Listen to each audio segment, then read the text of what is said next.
Blessings and peace be with you on a Monday.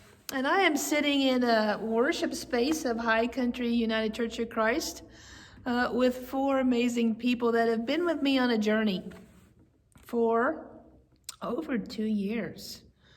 It actually began a year before my sabbatical as we as a congregation were deciding, does Tamara take a sabbatical and what does it look like? And how do we really help coach her and mentor her?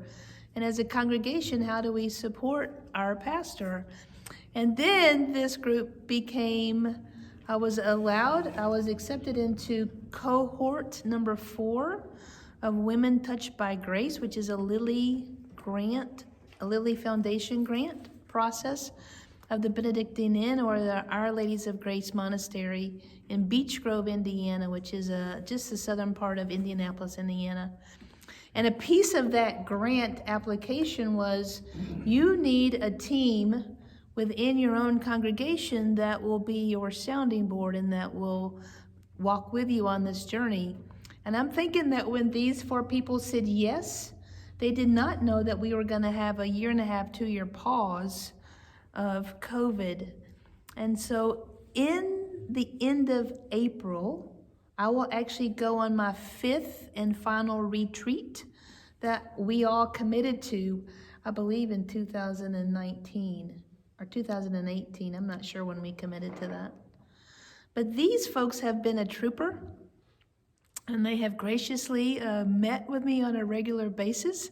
And currently, they've agreed to read a book with me called Family Systems in Congregational Life, which if you want to read a cool book, I think it's a pretty cool book. And they've actually, I think, come on board with this book. So we're meeting here, and I've asked them, hey, would you like to offer some words of what this group has meant for you?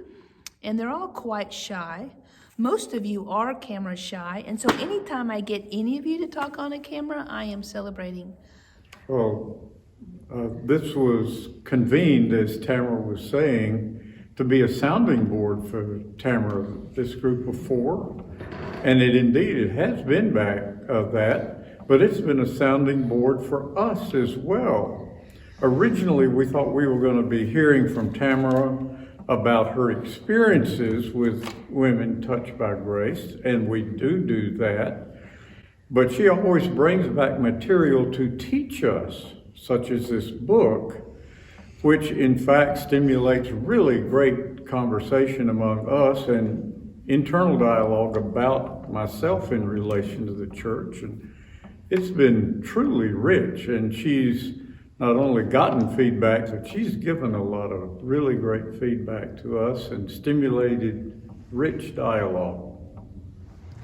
We are about to unveil the mystery of Exodus and understand how Tamara in our midst takes on a Moses role and connects High Country United Church of Christ with God in new and creative ways.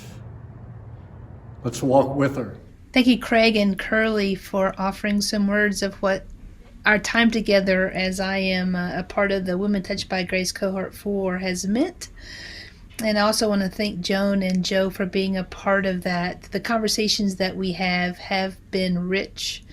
Curly mentioned me as the Moses figure, which I can only chuckle about that. But what he's referring to is a concept within family systems theory of triangulation. And often we understand triangulation only in its negative sense, and it can be negative when we triangulate against something or someone. But in a healthy triangle, we realize that we're always in these emotional process systems of 3 points, and those points can be pretty much anything. And so what he's referring to is, as the pastor's often the Moses in relationship with the people, often in relationship with God. And so how that triangle works can be interesting, challenging, daunting, and not always healthy, right? And so our goal as we talk together is to try to make that as healthy as possible. And one piece of that I want to read to you actually from the book that we're reading, Family Systems Theory and Congregational Life, and it says this: this journey involves effort, perseverance, challenge, courage, and overcoming occasional setbacks. Becoming competent in the concepts is necessary. And this really is a piece of how we've come to understand the work of our relational covenant and the work that we're continuing to do with our wise commitment. And in this is also why we're really imploring you and inviting you to join in our congregational retreat, which will be March the 26th. This will not be the only option for this, and invite you to join it if this is the time for you. March the 26th. In the email that's with this, you'll see the time and the date. And there will be a digital way for you to register for this, as well as if you come to worship, there's also a handwritten sign-in to register for that. Specifically, if you want to come early for the light meal, we need to know how many to prepare for. Right now, it's scheduled for about 1 to 4:30 on Saturday, March the 26th.